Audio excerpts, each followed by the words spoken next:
Hello. Hello, hello, hello, and welcome to APPE TV live stream. I think this is episode 9, possibly something like that, on It's a the lot. 25th of September.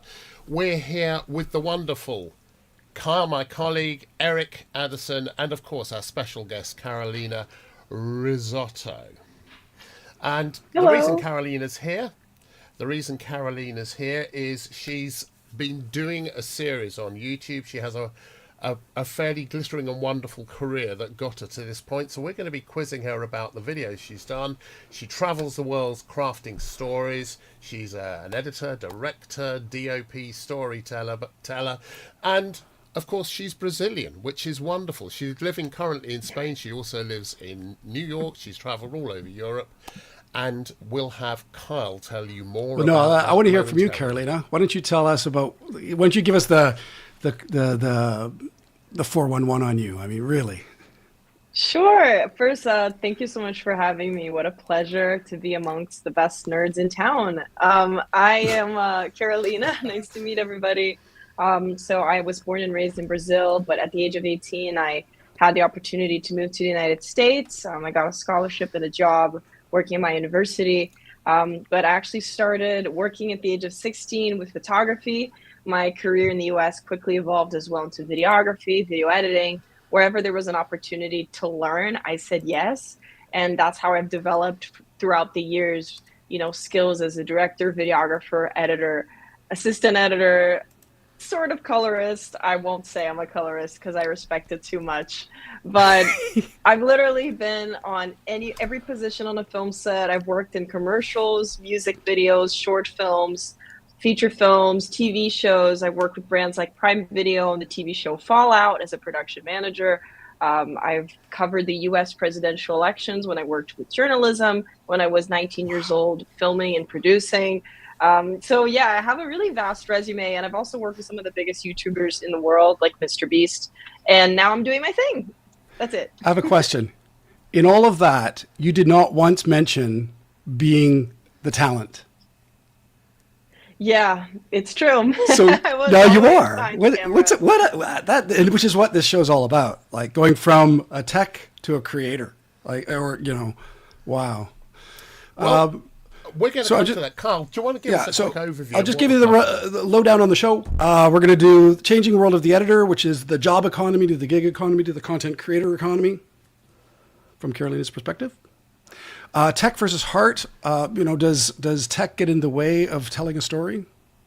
Because, it's so easy to tech head. Being the story. Now, having worked for other people and always telling their story, and then making that transition to actually being the story, like that's got to be tough. Do or die. How do you keep motivated? I mean, you said something that was just incredible to me, that you had fear of doing nothing was your motivation, and that just like that hit home. And then we'll do some member Q&A, but Eric only has 15 minutes, and It does, but I want to. But go before ahead. Eric comes in, we do have to mention our sponsors. Oh, which yes. is Lucid Link, who have been sponsoring the show, without whom this would not be happening, and also Digital Anarchy. So Jim at Digital Anarchy, Jim Tierney is an absolute star. Rupert at Lucid Garganer, Link. Rupert, Lucid Link. These guys you. make this show possible. So thank Yeah. you very much, Eric. And we'll see you at Adobe Max coming Oh, yeah. up next month. So looking forward to it. Okay, Have and faith, Eric, we're going to hand the show to you now, buddy, because you only have a little bit of time, and I know you're a fanboy. That's true. I am. Well, Caroline, it's awesome to talk to you about this. So, but I guess the best way to start off would be how the DNA series, which is was my introduction to like a lot of your work. How did you come up with that, and what was the genesis for that idea? And before you do go into that, let's just explain really quickly context. DNA is the YouTube series that Carolina has been putting together, is going up there. It's really successful.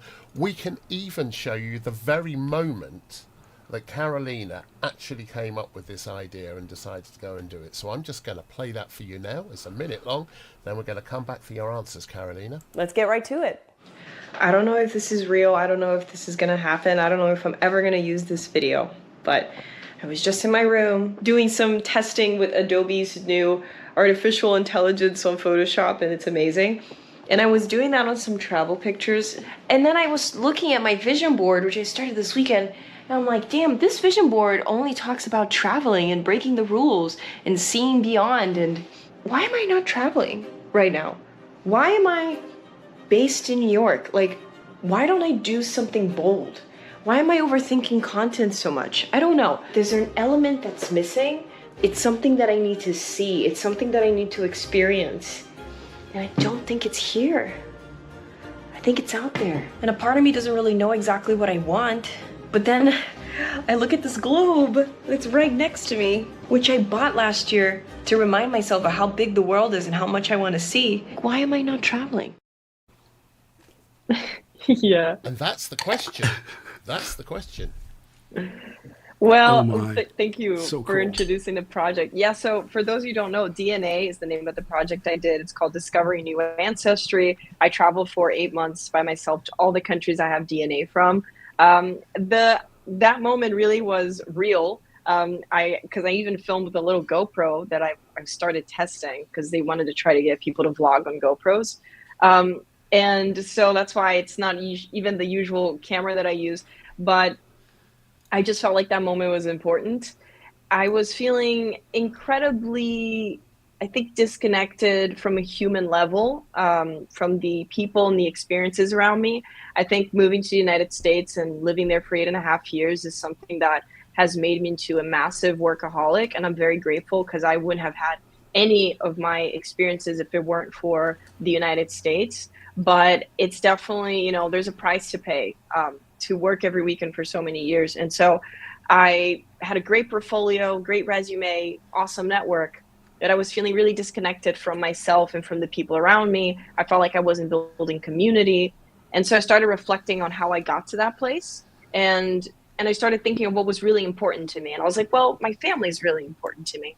But then I asked myself, how much do I really know about my family and where I come from? And so I started digging into my family history, and then that became research about ancestry, and then connected to my need for travel and that vision board thing, which was purely an instinct that I was like, oh, I think I should do a vision board because I'm a very visual person. Like, it helps me to see my ideas on paper instead of just staying in the thoughts. And so I think I kind of disconnected everything, that self-discovery moment and the need to travel, to try something new. And then everything else was very gut-based. I was like, I have to do this. That's cool. Yeah, that's amazing. I mean, okay, so I do production. I've done it for a long time, and watching your videos, I had asked you this before online, and you kind of mentioned that your crew is basically you, correct? I mean, how do you manage? I mean, when watching all the videos from all the different countries that you went to, and I just watching the Brazil one, the part one, I guess, of the Brazil one the other day, I was struck by, like, how does she do this all by herself? And, you know, how do you manage that, you know, getting all of that, you know, together and organized? Is it just, you know, is it you just get out there and you just film, or do you have a plan, or talk about that process? So, you know, I used to work as a producer, so I should have known better and planned better. But since I was doing this project for me, I was like, I am not planning anything because I need the story to be what it's supposed to be. And it was the same thing with posting. My goal was to edit and post while I traveled. Absolutely impossible because I was going through too much transformation. The filming was all consuming. And yeah, you know, definitely it was just me. It was supposed to be just me. I didn't want any external opinions anyway. So even I think if I had the option to travel with someone, I would have been like, no, thank you. But what I can say is that it required me to be incredibly present every single day because I knew the answers that I was looking for. I didn't know exactly how I would get them. So it was kind of like a puzzle. Every place that I went to, I kind of started like, okay, I need to understand where I come from. I need to understand the people. To understand the people, I need to understand the history. So I would always start studying the history. I knew that going to museums would allow me to get also a lot of footage, historical footage, that without having to spend hours looking stuff up online or generic, boring images. So I went to a lot of museums that was very strategic, thinking about post-production. And otherwise, I was just always like establishing shot, close up, trying to get beautiful shots of me in nice locations. So I was editing while I was filming 100% in my brain, but I just had to completely trust myself as a professional and not overthink it, because there wasn't time to plan. There was just time to execute. And it's definitely a moment where like preparation meets opportunity 1,000%. Because if I didn't know how to edit or the tools that I had, I would have never been able to film this project. Otherwise, I would have arrived in post-production and be like, we're missing this shot and this shot. And like, it would have been hell. Because I'm shooting everything in log. And you also said, you mentioned when we were talking earlier, you mentioned that whilst you were in Brazil, you had a very specific amount of time in each area, and you found that you were running out of time. You kind of felt you wanted a bit more time in each area, which is something you're hoping to maybe raise some money to do a much bigger film about Brazil. How did that go? How did you deal with those time constraints? yeah, Brazil was really tough because I had to reshoot a lot of things in Brazil. Just people don't know. The episode that has come out about Brazil, there's one scene that was shot in Rio. It was not shot like in the rest of it, but it doesn't matter. I don't say it was, but the historical context about the indigenous tribes, all of that was actually shot in Rio because I didn't have the time to visit an indigenous tribe in the northeast of Brazil. So I had to kind of like find creative solutions for what I felt like was missing. But yeah, I had about, I think 10 days, 10 or 12 days to visit 3 different states in Brazil because I traveled with my parents. I thought it would be special for us to do this together, even though they don't show up much on the videos. My mom doesn't show up at all, for example, but they wanted to do this with me. And so I had like 12 days. I was like, how am I going to maximize these 12 days? And also, being places I've never been to before and not necessarily always the safest also was a problem, because you're like with your camera, there's like a real danger depending on where you are in Brazil. Like if your phone is at risk, imagine your camera. And so I was calling a lot of attention. So most of the stuff that I shot in Brazil, especially this first Brazil episode, was like a one take of everything. And that's incredibly stressful. But yeah, No kidding. there, I just had to do it. Well, you have to know your stuff. Sorry, go ahead, Ark. You're only here for a short time, so go ahead. I was going to say, I was incredibly struck by how well you came across on camera. One of the questions that I had too is like, do you use? I mean, I know that obviously when you're out filming on location, you don't have a prompter. There's no way to do that. But like when you're back in your room and you're kind of going through all of the facts about things like that, are you just coming up with that on the fly and doing that, as it is, or do you script anything? Have a little prompter that you read from, or how? I mean, because you come across on camera very well. I mean, obviously we know a lot can be fixed in editing and things like that, but still, you just sound awesome on camera. Like you got everything dialed in, and so I was just curious, like how much do you prepare? How much do you write a script, or do you talk about that? Thank you. Yeah, everything that I shot on location was improvised. Everything I shot at home was scripted because it has to be. Because when I went into the editing, I had to kind of look at all the material, and depending on the episode, it was like 10 hours. Like the Latvia episode, I had 10 hours of footage. I was looking at that. I was like, oh my God, like what is the story that I told? And what is the story that I should tell? And working around that and connecting each part of the puzzle in a way that they can understand my experience and also make it their own. And so I had to be very intentional about the transitions between each scene. And so that was very much scripted. But I have a lot of techniques. Like by the time you're writing a script and you're reviewing it, I maybe work on it for 2 days max. When I'm recording it, it just flows. Like feels very natural. So I have it right next to me when I'm recording. I just look, I'm like, okay. Because there's sometimes really key things that I have to say. Otherwise, the whole piece doesn't make sense. So yeah, like recording at home really saves the day. Like those transition shots. Yeah. Well, with that, I have to run, folks. I got to go earn a buck. But Carolina, you are one of my favorite people. Your stuff is amazing, and I can't wait to see you at the next Adobe event, whatever Odyssey event they pull it together at. She's busy in Europe. She can't come to Max. I know. Like, what are you in London? Oh, you're everywhere in the world. It's awesome. We're so lucky to have you come and visit. Yeah, I really but appreciate thank you so much, it. guys, for letting me join. And Carolina, I'll talk to you soon. Talk See ya. soon. Bye. Thanks, brother. Bye. Wow. He's a fanboy. He was giddy. He's like, oh, I want to be on with. I've got so many questions to ask Carolina. I love smart people with good questions. I love it. Yeah, absolutely.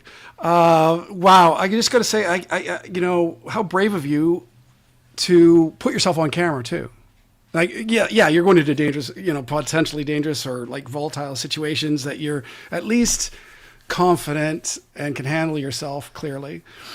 But to go on camera after being a gearhead and a planner behind the scenes, like how did you choose to be the story? Like really, it's crazy.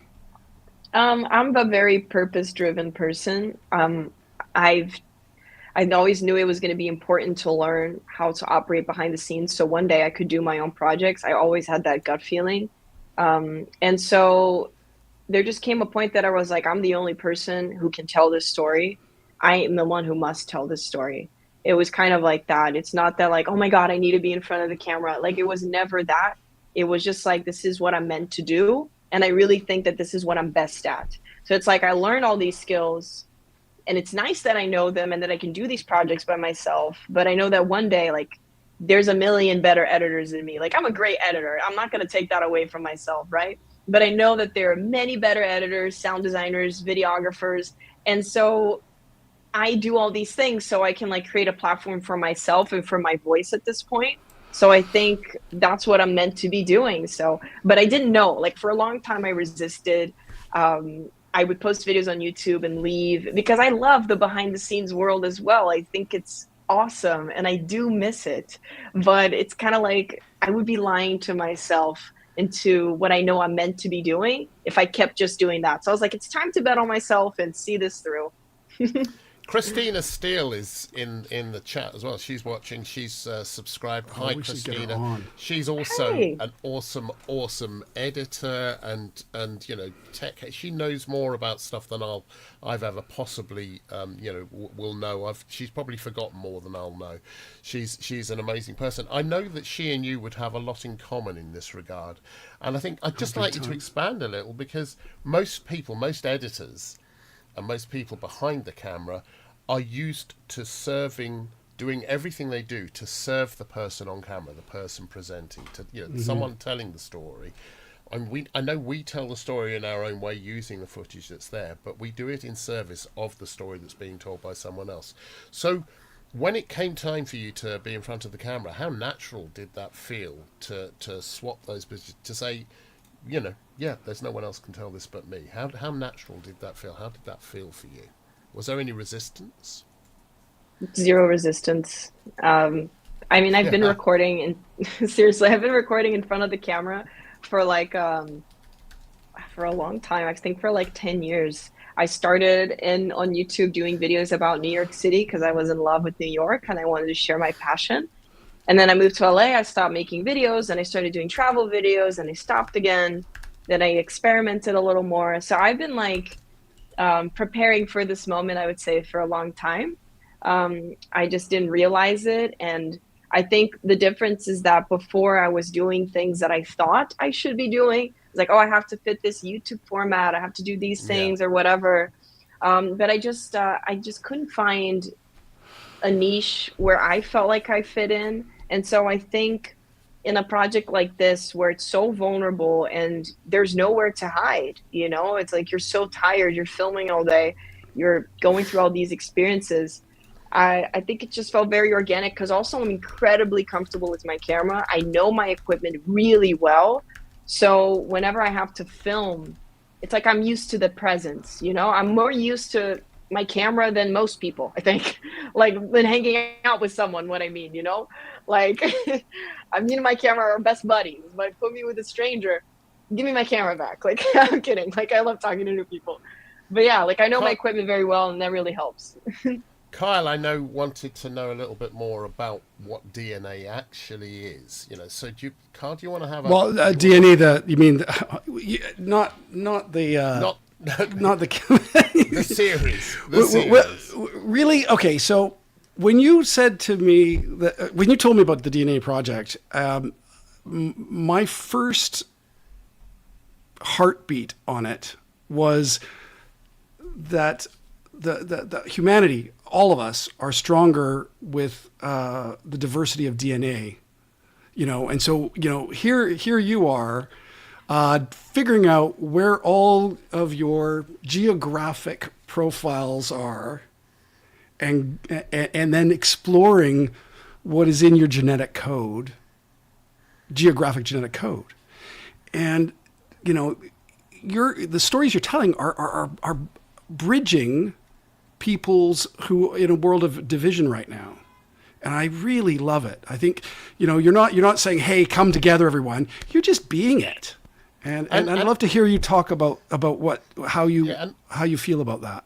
And also why you decided to do this, because we all know about it, finding things to shoot that are passionate, that we feel we can own and tell a story with, is always difficult. We're all looking for the story, right? So how did you come up with this particular one? Okay, wow, two great questions, guys. You're kicking my ass here. I think I hope not. I think here's what it is. The thing about connecting people during a divisive time, I definitely think that's one of my purposes, which is why for me it's so important to make projects that bring people together. And being an immigrant for 8 years in the US, if there's one thing I noticed by working in journalism and listening to people talk about immigration, the end argument, it's like, we are all immigrants. Like, you go to my country, you're an immigrant. I go to your country, I'm an immigrant, and I'm going to respect your culture and learn about it and adapt, and you should do the same with mine. But I've noticed that's not very reciprocal, and that's usually for people who don't travel or who are not used to that. And so if my life model is live by example. If I want to make a point, I'm going to show you. I'm not going to talk about it. So I've always shown people who I am by my actions. And so, in the United States as well, it's a very curious thing, because I haven't seen this anywhere else in the world. You ask someone, oh, where are you from? They're like, oh, Italy. And I'm like, but wait, you were raised in Italy? They're like, no, I was raised in, I don't know, Pennsylvania. That's a thing in the US too. And that always intrigued me. I was like, okay, so who's Italian? Oh, my great-great-grandmother. Okay, but do you speak Italian? No. Have you been to Italy? No. I'm like, then are you Italian though? That's another thing that honestly I never understood. So it's like, what is your identity? Is it your ancestry? Is it the place you grew up? Do we really feel connected to our genetic roots? So there were a lot of things behind the scenes that for many years I've been paying attention to that kind of made this project. So it kind of questions are we our DNA, or are we defined by our actions or by the culture we grow up in? I would definitely say Brazil and Latvia, for example. I have, I think, 30% Latvian DNA, but they're completely different cultures. They couldn't be more different. And then finding that connection, it takes an effort. It's not just, oh, I'm Latvian. No, you need to invest time in getting to know the culture. So I would say that's one side of it. And for me, the conclusion is, we're definitely all immigrants. We choose to find connection if we want to. And then, Andrew, what was your part of the question? Because I forgot. This is an elaborate one. You've kind of given the answer to it already, but essentially it was just, how did you come up with this as an idea? Because you must have done a DNA test. You were obviously... I suspect this is as much, rather than just the global, we all need to know about each other. I think that an awful lot of this is about you finding out about you, because we're all sometimes going, where do I come from? What is it that makes me me? And it's not just, I'm born in London or Stroud or America or where. It's also about my roots. So I'm part Welsh, but I also know there's some Polynesian in my roots, and I want to know how that affects me. I mean, I want to know what that's about, because it tells me the story of me. Was that the same for you? I think yes and no at the same time. If I'm going to be really transparent, I really wanted an excuse to travel, and I thought that this was a great excuse. And I thought it was a great project idea. I was like, oh, this is a cool concept. But I was really curious. I was like, what am I going to find? Because most of the countries I had never not never been to before, but had never really known super well. Like I did a Euro trip like 10 years before, but I didn't really know Germany, like Austria, barely. Like so I was like, how am I going to feel? Am I going to identify with these cultures? I really wondered. It was sort of like a social experiment for me. I didn't expect though to relate even more to my Brazilian culture. I thought that was kind of crazy. I think and that's something that I've been feeling throughout the years because I've been out of the Brazil for 10 years. It's like the longer I spend away from Brazil, living abroad, the more Brazilian I feel. So Yeah. somehow the whole journey is kind of connecting me back home. It's like I'm feeling this incredible Wow. pull. Like I have this need to explore and I see myself in all these cultures. And this weekend someone said I look German. Never heard that before. But you know, think it's all about how you look at it. We're all a little bit of everything. And that's what I love about Brazilians being like the most diverse country in the world, basically. I think we're a little bit of the best from all over the world in one place. And I think diversity is king. It's the best thing in the world. It's incredible. I have a couple of questions for you. One, it's a totally different question that maybe you would, having traveled all these different places into economically challenged places. And this is a bit of a hardball question. The Adobe Premiere seat is, $70 US. Some countries you can feed a family for that in a month. Yeah. So when it comes down to technology and being affordability for the areas that you're traveling that were maybe less economically advantaged than we in some of the other areas that we live in, I don't know if there's an answer for this. I'm just it was one of those things I was thinking as you were talking about traveling. It's incredible the liberation of these tools being more affordable, but there's still a lot of areas where it's still not affordable to buy a computer or rent the software. What any words of inspiration or thoughts on that? I think it's a tough one. I think the prices are different depending on the country. Like even for streaming services, like in Brazil, they're different. They're cheaper there. But yeah, Premiere is definitely an expensive software. I used Pirate Bay for a long time. It's just the name of the game, like when I was a teenager learning Photoshop, that's just what I did. Now I'm happily subscribed to the Creative Cloud. But yeah, I think I hope that there's more like educational and government programs or they're making that more accessible. But for example, I went to a really great private school in Rio. You got to go private, otherwise it gets a little complicated. And yeah, like we don't have any like arts classes or there's no like software available. Like I learned how to code, like basic code for a website. So I definitely had to go a lot on the self-taught route. So I think, yeah, in terms of creativity, I can speak about Brazil specifically. I have not been yet to Nigeria and Angola, which are the two other countries I have DNA from. I really want to. Really? Nigeria yeah. and Angola? Oh, sorry, what? Yeah, Seriously? I have DNA from there too. That's cool. Yeah. So I really want to go. It's a more complicated trip. I have to go with someone, have a local show me around. It's not like in Europe that you can just go crazy. Just like Brazil, you need to know where you're going. And so yeah, I wish the arts were more accessible in general, is what I can say. Well, that brings us to that. That was the reason I was asking that question, Andrew, is because I wanted to talk about gear. Christine Steele had asked a question about the gear. She wants to know what the gear is that you've been using. And, I would love to show everyone here how technically literate you are. It just blows me away. I mean, and I'm not talking about it because you're a woman. I'm talking that as a technician, you blow me away. Period. Like I'm so in awe with how you control your camera, your lighting, your editing software. Could you just give us a bit of a show and tell about what you use? Sure, that's so kind. Is it not normal to do as many things as I do? I'm just not aware, to be honest.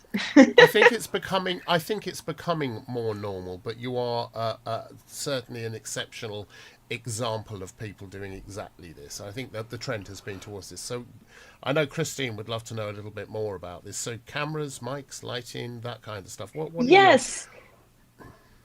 I've had the same camera since December 2021. It's this one.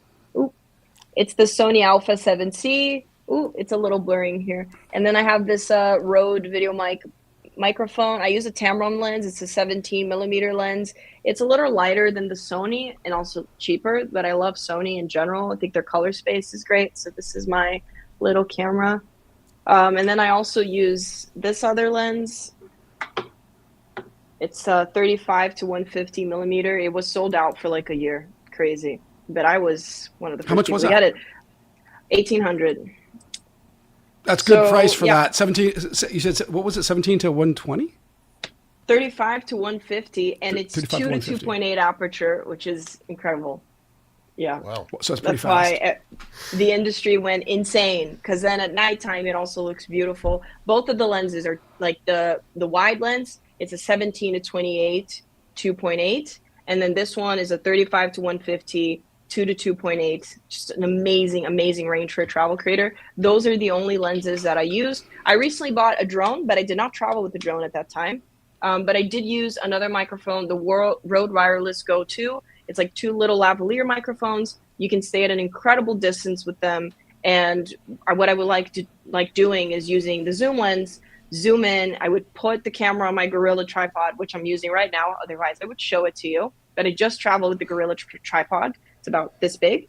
And then I would put it somewhere, zoom in, and get more like of a movie-like experience shot. Because the wide one is very vloggy, and it's a docu-vlog, and YouTube, you know, it forgives imperfections. That's what people like too. But this lens like really made everything feel more like cinema, let's say. Yeah. And I shot everything in log 3, of course. S-Log3 cinema. I love you're such a gearhead. I love it. And it was so funny because that we had a comment earlier from who was it? It was I love it. There was somebody else was just saying how much they love a gearhead. I think it was Drew Cav. Yeah. Nerds rule. They really do. I just How love about your- talking Go about ahead, Drew. cameras. Where did you send the invite to Christine? To Facebook Messenger. Facebook Messenger, Christine. So if you want to pick it up from there, if you're not getting it, just drop me a message and I'll get it to you separately. I've been using So- this, by the way. So, Ooh, nice. talking of such things, talking of such things. What you've been traveling around Europe. You've travelled into Brazil. You've been to a lot of places so far, and I know you want to do more. What have you discovered during your interview? And in fact, before we go there, I saw an There we go. upside down someone here. Say hello. Hello, Christine. Christine. Steele. Awesome. I just have to say how much I love your work, and I'm such a fangirl of what you're doing, and you've just inspired me so much. So I just want to jump on and say that. Thank you so much. I've heard so awesome, many Christine. amazing things about you. Thank you so much. Have you two met in person yet? No. Just online in Odyssey meetings. Oh, wow. Yeah, but you- Yeah, I wish Andrew you were keeps coming talking about you. I totally wish you were coming to Adobe Max so we could meet in person finally.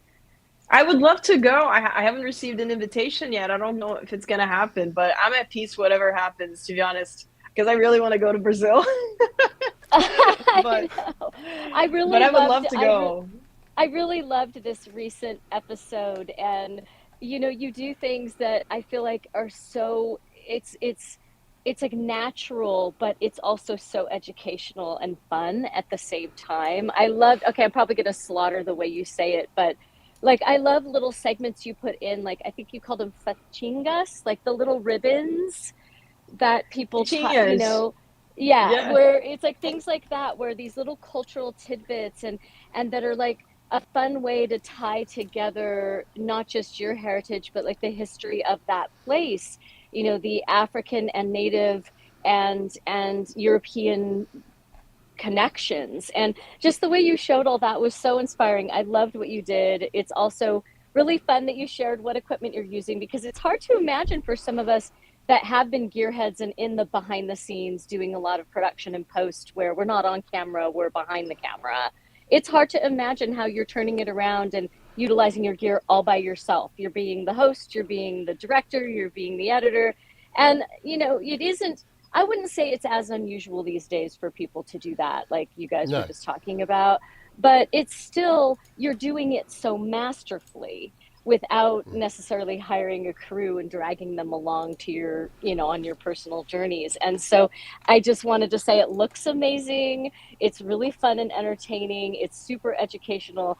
And more importantly, on a personal note, you inspired me so much because I've always wanted to do what you're doing. Like look up my, I've never met my father. I have no idea who that person is. And so I don't really know a lot about my background. And I was like, I need to do a DNA test. And, you know, I did using letters from my grandmother she received letters from people 5 generations back when they were traveling to the United States. So I did go to the locations where the people who wrote those letters came from. So that Where was side, that? my mother's from Scotland and Ireland. And so from those parts of the world, I went and explored the actual places where those family members had originated, which was really fun. But like to watch what you've done, I just got inspired to do the DNA testing or to figure it out. And I wanted to hear a little more about your process on how do you track this all down? And what was the most inspiring ways you learned about your own genetics? Wow, you're so sweet. Thank you so much. Wow, like this is the kind of reaction I hope to get. Like this is so nice. Thank you. That's why I wanted to jump really... on. I wasn't like planning to be on camera today. I'm in the middle of a project, but I was like, I have to tell her how much her stuff inspires me. Thanks, Christine. Thank you. Yeah. Oh man, yeah, like it means the most coming from industry people, to be honest, because you guys understand the pain. Well, like I showed it to my best friend and she was like, "Oh, that's very nice." And she doesn't she had no idea how much work was involved. Oh my god. How many late nights you spent. Heart breaks just a little bit. It's like it's okay. I knew that only the editors would get it. But the process, like to find the information, there's actually like pre-trip episodes where I lay it all out. They're completely different editing style, but I do give some tips there if you want to watch those. They're in the DNA Project playlist on YouTube. They're one of the first videos. But I had done a DNA test. I did it like in 2018, so it's been a while. And just kept it in the back of my mind. I was like, oh, cool, like pretty random heritage. And then when I decided to do the project, I looked up on a couple websites like Family Search, like for immigration documents, because I knew sort of the year that people migrated. I interviewed a lot of family members, but some didn't remember anything at all. And so there are ways to learn about your family history. Like sometimes I wish that I noticed that my family doesn't have the tradition to tell stories about our ancestors. So I was like, oh, like I wanted to know more about this person or whatever. And so I think it was a good reminder to record these moments. So my grandmother from Latvia, who's currently living in Latvia, the interview I did with her was 4 hours long. And I think I used 1.5 minutes in the edit. But I wanted to have it episode, by the way. I love that Thank episode. You. Thank you. And that episode, like with my grandmother, I was like, I want to do this for the project, but I want us to have this for the family. So I just asked a bunch of questions that I always wanted to know. So, next generations of the family can also have access to that. So, I think interviewing your own family, looking up online immigration documents are super accessible. And the DNA test, if you want to, sell your data. So, is that your grandmother in there dancing or what? No, is that the episode? Random people. I would have done the color differently at this point, but I kind of gave up. So here, oh my God. So some of these, where's the contrast? You're using like a little Rode mic. Were you using like a little Rode mic or something? Yeah. Let me see where it is. Well, you know which one it is. I know which one it is. Your sound, I just am impressed. Your sound is good. You always look beautiful and sound. I could listen to your voice for hours. Like it's it was so fun. I can get through your episodes really fast, and it's just testament to your editing skills, but also, clearly you're doing some work on location to make sure you've got decent sound, your mics are working well and picking you up, you don't have a lot of noise, or maybe you're using auto, the audio enhancement features. I don't know. Chris, I've been I was going to ask. stuff. I've I even was going dubbed to ask you myself. something. Sorry, Oh, I was going to cool. ask. I was going to ask you something, Christine. Carolina and I were talking about the Brazil and various of the episodes, but Brazil particularly. I think we talked. I hope you don't mind my mentioning this. You felt you weren't sure about the pacing of some of your narration because you felt it might bore people. So you kind of.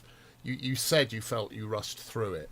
Now, I didn't pick up on it being quite like that. And I just wanted to, I was just really interested in what Christine and Kyle thought about that, because I think actually you just need to relax into that, because to me, it came across really, really well. What about for you, Christine? Did you feel? That is so great you asked that, because I would have forgotten to mention this. I thought when I was watching it, I was going to make some notes and then go into our Odyssey group and try to tell you a bunch of stuff. And then when they said you were going to be on here, I thought I was just going to jump in and tell her. I was thinking live while watching some of your episodes how this woman speaks at the rate my brain absorbs. And now for some people that's fast. When I am speaking casually, I talk quickly, but when I teach, I slow it down. I slow it down a lot when I'm teaching. But this isn't, it is educational, but you're not teaching a subject. This is conversational. And for me, Yeah. it was the perfect speed. I loved it. Yeah. Oof, that's a relief. Because I think for the Germany video, the Latvia video, and the Brazil video, I was like, I'm gonna have to give historical context here for people who know nothing potentially. And I was like, but if you talk too much about it, you become a history channel, and it's not. Right. And so I was trying to say just enough to give information without labeling myself as a history creator, because there are people who excel at that. And so that's the thing. Mine is really a mix of a vlog, documentary, reality, even to a certain degree, journalism. It's a blend of multiple things. So finding that format, creating that format was kind of challenging, and thinking, can't lose audience retention. Oh gosh, that was You did great. thing. It was great. You did. I'm really particular about that. There's people who I put it on another half or full speed faster, and then other people who I slow down depending on. But for me, you were the perfect pace. And keeping in mind, people could choose to slow it down or speed it up if they want to. Well, what I love too is your pacing. It allows the person to enjoy the moment that you're presenting. There's a whole lot of silence value in just having a pause. And for those of us who talk really, really fast, Christine, Andrew, me, oh my God, I can't get enough words in a minute. And and as an editor, going from writing to editing, because I started as a writer, I found that it was difficult to write, because after editing, I was writing 1,000 words a picture and 30 frames per second, and mixing sound with picture and context and subcontext. That just a written word wasn't enough for me anymore. It was like an addiction to imagery and storytelling. So, but I got to say, Christine, for you to appreciate Carolina's work as such the work that you do is incredibly advanced and rich. So it's quite a compliment, Carolina, coming from Christine. I know. I'm shook. Pacing. Thank you so much. I'm so glad. Well, that was good. That's so funny. I love that you would say that. It makes me squirm, because I don't think I don't think of my own stuff. I see other people. I think we all do this as creators. I see other people's work, and I think it's so much better than what I do. And it's part of, I guess, the creator. Being an artist or a filmmaker. It keeps us going to always want to feel like we're looking at where we would aspire to be, you know. But I definitely looked at your work, Caroline. I was like, wow, like I need to talk to her. You know, she's just doing such great work. This is fantastic. And I mean, it's partly why I wanted to jump on, because I think we don't feel that way when we're making the work. And to keep the motivation, sometimes that those words of encouragement from somebody else who does it, and who, what Kyle said, it, somebody like a friend, they don't know how all the work you put into it. Oh my God, I see how much work went into this. And I'm thinking, how is she doing all this by herself? Yeah. Oh my So- God. You know, one thing I will say that was essential though for the pacing was the music selection. That was huge. And the beats and the, like, that makes a gazillion% the difference. And that's something nobody has commented on with me yet, except my sister who's a musician. So she notices, oh, your timing, your musical sense, I thought was solid. I really liked it. And I guess I just feel like I've made some really great work that I feel good about, but it's taken me so much time. I think I was really impressed by you turning that out by yourself in, I mean, the amount of content you've even posted already, you know, that's a lot of work. It's a large body of work, and I'm really impressed. So I have a question that I'd really like to ask, kind of on your behalf, Carolina, to a certain extent here. So we, you know, it's, having talked to you, it's clear that you feel, and I would agree with you, that Brazil is an unknown resource and very little explored. There's not an awful lot of information about it. You'd love to do a fuller series. You've been funding this yourself, or, you know, so the next step for you, because everyone watching this is going to be going, hurrah, she's done all this, it's great, right? For you, the next step is how can you get some funding to actually do more and do this properly? And I think two things. Firstly, you've shown that you can. So anyone looking at this won't have any doubts that you're able to do this. The second bit is, who do we know? Who do any of us know? Christina, do we know anyone? Do we know people in the networks that might be interested in hearing from you? Because I'd love to know what that next part of the story is. I'd love to know what it is, because you deserve to get a properly funded series from this. I really think you should. I appreciate it. Yeah, I funded everything, because I think we have to invest in ourselves before other people do. And so Yeah. I was like, I gotta do this. But I have to finish the project. Like, I have to go to Angola and Nigeria. And I would also like to go to whatever is the country where the human civilization came from, just to tie it all together to human existence. So, but that's going to be, you know, a more expensive trip to do. And I feel like I've given everything I've got so far, but I don't know actually how it even works to get funding. I just know how to create, but I got to turn this into a business, and I know I will find a way. But definitely the support for people like you guys and your, you know, guidance makes all the difference. But yeah, it would be awesome to finish this project and to start future ones as well, because I have a lot of ideas. Wow. Hey, I have a question, and it's a bit of a difficult one because it's difficult for me personally as well. Christina, I know that Christina, I know it will resonate with you as well as you, Andrew. What is stopping us creators from being the story and telling our own story? I mean, it's so, everything I've ever done, I've taken my brand off of it to make sure that it doesn't dilute my client's brand, or, you know, it's about their story. And I've done a ton of work for other people. And now, you know, your inspiration, Carolina, is incredible. But what is it that stops us from making that step? Age. As you get older, you have mortgages and families and things, so you need income. I mean, that's part of it. But actually, I was going to talk about this. There's a great series, really, really good series, currently showing on Disney, which is Industrial Light and Magic. It's called Magic and Light, or Light and Magic. And it's about how Industrial Light and Magic came about. It's all of that kind of stuff. But more importantly, it's about all the people that started it, that came in.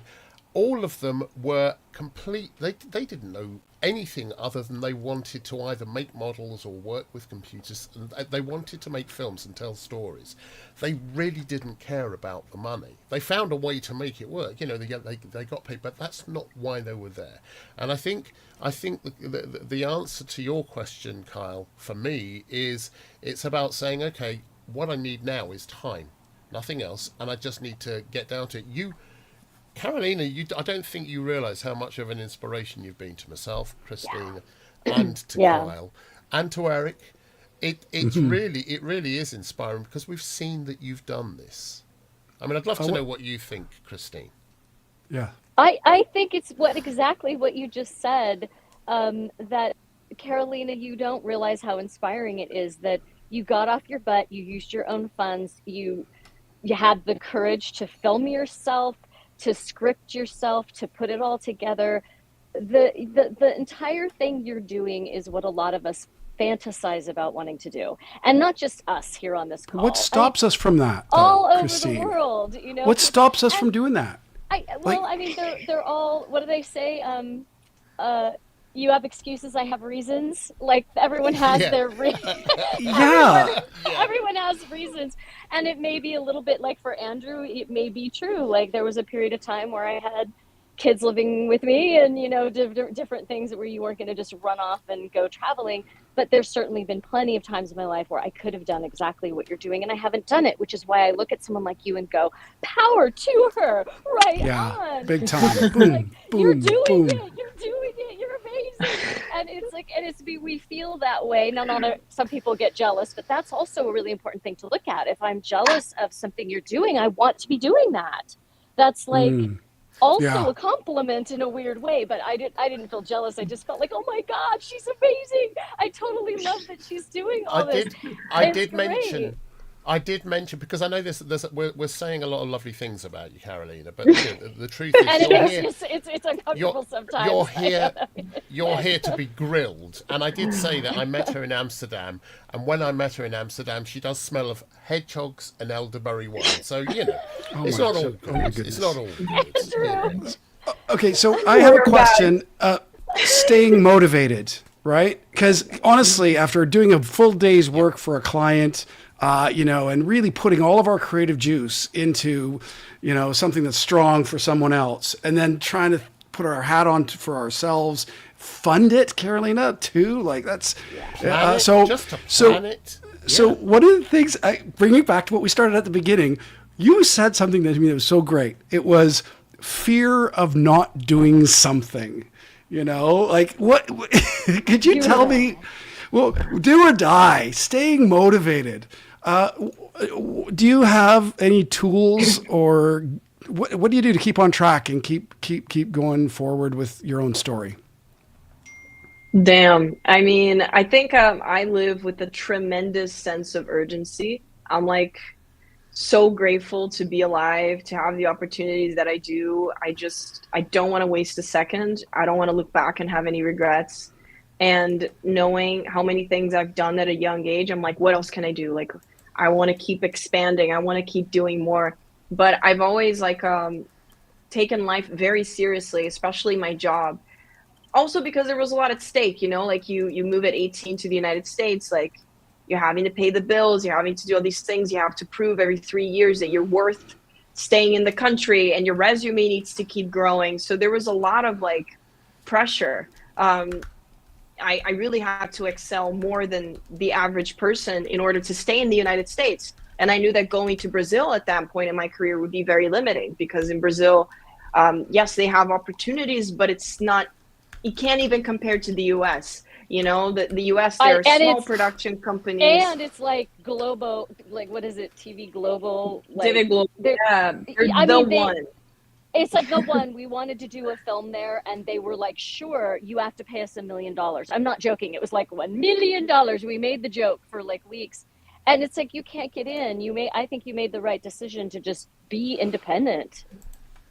Yeah, I think it's very tough in that sense. And so even before I started my career, people were telling me how far I could go. They're like, you're going to work at TV Global. That's it. And I was like, yeah, it's a wonderful company. Would love to work with them. but I don't want to know how far I can go when I haven't even started. That really frustrated me. And so I think because I've always made really big moves, I kind of like started building confidence and being like, how far can I take this? How far can I go? What if I push myself a little bit more? And I also, you know, I really think people, they treat life as if like, oh, I can do it tomorrow.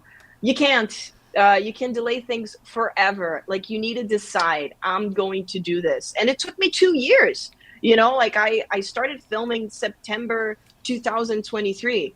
You know, I started releasing it June 2025. Like other stuff happened in the middle, like other responsibilities and projects, and I adapted, you know? And so it's not about how long it takes. It's like I'm committed to doing this. I am deciding. I made the decision. And once you make a decision, you have to make that promise to never look back. And that's how I deal with all the decisions that I make in my life. It's like, okay, it's decided. No plan B. Let's go. And then I kind of just figure it out. How do you keep organized? Sorry, I just want to know, like, how do you keep on track? Do you have tools, like special tools? Is it just sticky notes on the wall? I journal. I journal quite a bit. Google Calendar in my brain. I could be more organized. I have to admit, it's just there's almost too much going on right now. I need to bring my production skills and use them in my favor a little bit more, and delegate for sure. Gosh. Delegate. So, Fluid Digital Pro, who's joined us a while ago and has come up with some really great questions. He said, you know, they puts, you know, just waiting to come up with the right idea can put you in a state of paralysis. They also want to do something like this. What advice would you give to someone who, you know, I know you can say just do it, but sometimes you kind of get that feeling you're being talked down to by someone. You know, all you have to do is these wonderful 6 steps that I will now, you know, investigate, blah blah blah. No, not at all. What would be your key advice to someone who's thinking, how do I just get that first idea? How do I move on and start making this stuff? I mean, you know, you don't start just by running a marathon, right? Like you go out for a walk and then you speed up. And so it's like, just start with an idea. You have an idea that you're excited about, you start there. And then that will lead to another idea. I think the act of creating is what really got me to this place, because before I had the idea for the project, I was making content every single week for myself on YouTube for like a year and a half.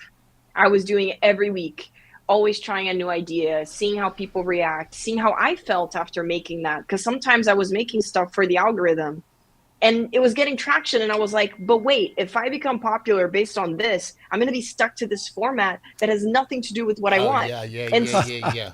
So I really experimented a lot. So it was like a year and a half of consistently creating and having that commitment, not only for myself, but working for clients for a year and a half before I had this idea. And I was like, you know what, this is never going to work if I don't go all in.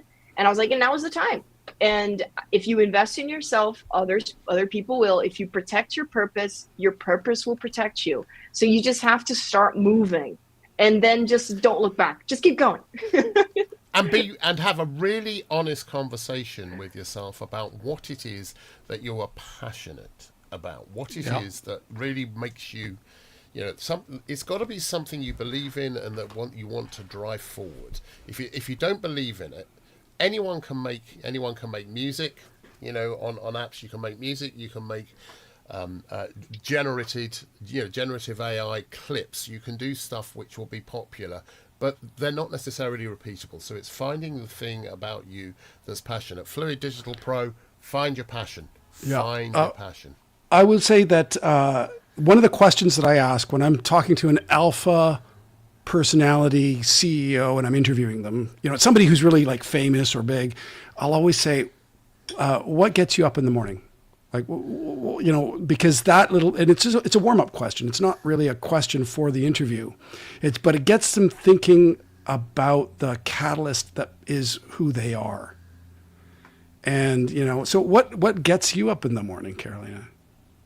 Oh, my purpose. My purpose is the one thing that's incredibly clear. And I think that's why maybe that, you know, that follows up on the last answer, which is I've always known for some reason since I was like 15 that I was meant to help people get out of their comfort zone.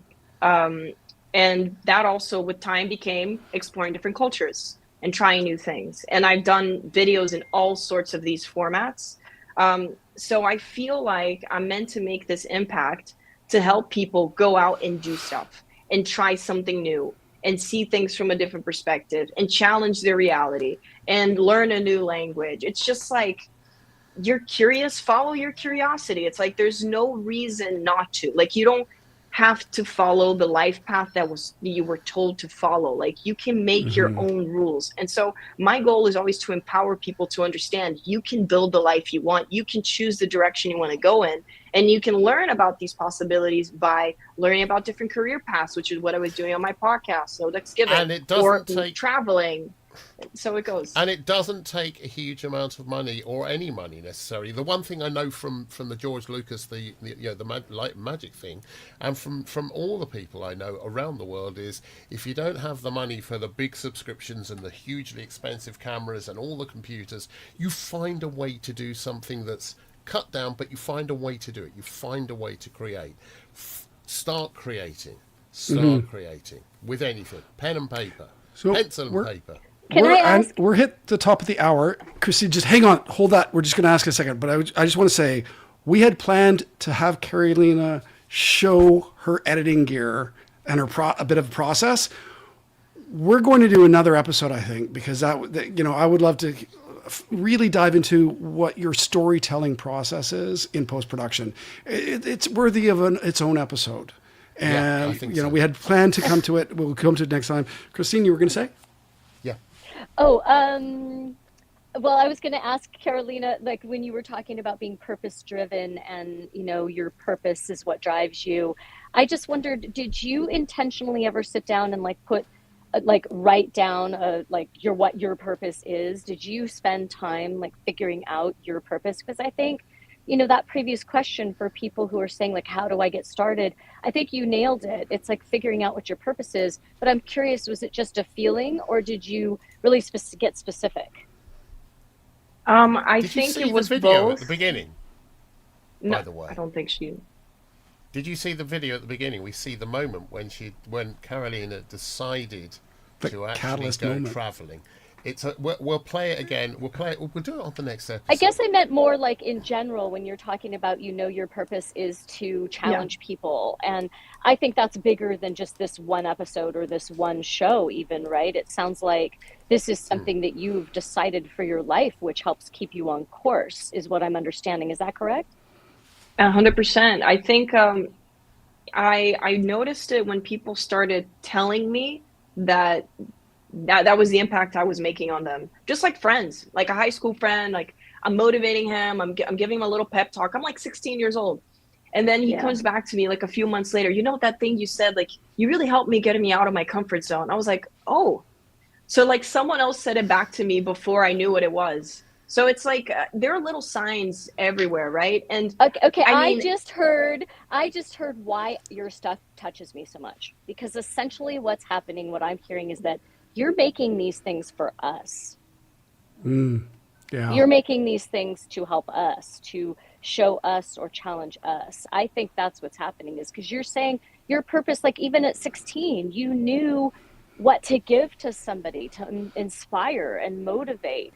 I think that's really, really important thing, is That's that maybe huge. for each of us to kind of look at what do we have to offer. And that can really help, whether that's, Fluid who's writing in, how we figure out what is the topic. It's not just what inspires us, drives our curiosity or incites passion, but what is it we specifically can do that helps somebody? And I mean, definitely watching your videos helps. And on that note, I think, Kyle, Carolina, it's been wonderful having you here. We do want to have you back for another show. I'd love to do another show with you On and process. Christine both in On it. process. Actually, what if we both have both of you talking about editing? Yeah. ooh. That would be That would be very fun. cool. I'll Christine, even share my timeline. I mean, yeah, I do that. are going to lock you into this contract now? I'm just kidding. I'm so toe teasing. I would love to have you guys do both screen sharing. You could maybe even do a maybe a collaborative editing process where we, somehow or whatever. I don't know. Throwing ideas out there. We're at the end of our show. So we want to say thanks to our sponsors, LucidLink, Digital Anarchy. Without you, we wouldn't be doing this show. And we appreciate the financial support to cover our bills. And thank you so much for all that. Carolina, thank you for coming on as a guest. You're awesome. Wow. And Christine, thank you for showing up again. Awesome. You're welcome back anytime. You two need to be talking more. This is we this should. was such a good. Carolina, I'll get your WhatsApp. Yeah, and if you want, because you can find my WhatsApp just through our group, and yeah, because it's in there. But I just want to say I'd love to brainstorm with you, and I definitely have ideas for ways you could approach, whether it's funding or getting turning this into another kind of series. Although I think you've already done it. You've already got this broadcasting, and congratulations. It's really, really fabulous. Thank you. Thank you so much, awesome. guys. You're awesome. And, you're all amazing. And I'll just say that we also, we never show why we're here. It's that Facebook group that we're on, Adobe Premiere Pro. Oh, yeah. That's why we're actually. This was the start of it all. Was so we never actually promote ourselves ever. We just do this. So anyway, on that note, come visit us on Facebook and become a member if you like. Andrew? Yes, go follow them. Thank you. Oh, by the way, if you like this show, even if you don't like it anyway, and subscribe if you'd like to see more of these. We're doing these every Thursday at this time. This is an ongoing series now, and we'd love you to subscribe. And if you wouldn't mind, share far and wide. Get people here to come in and see it, because this is all about all of you, as well as these wonderful people that we have appearing. So thank you so much for joining us today. Kyle, are you going to do the pressing of the button, or am I? I'm pressing the button. So Ciao. everyone say, thank you. Mwah.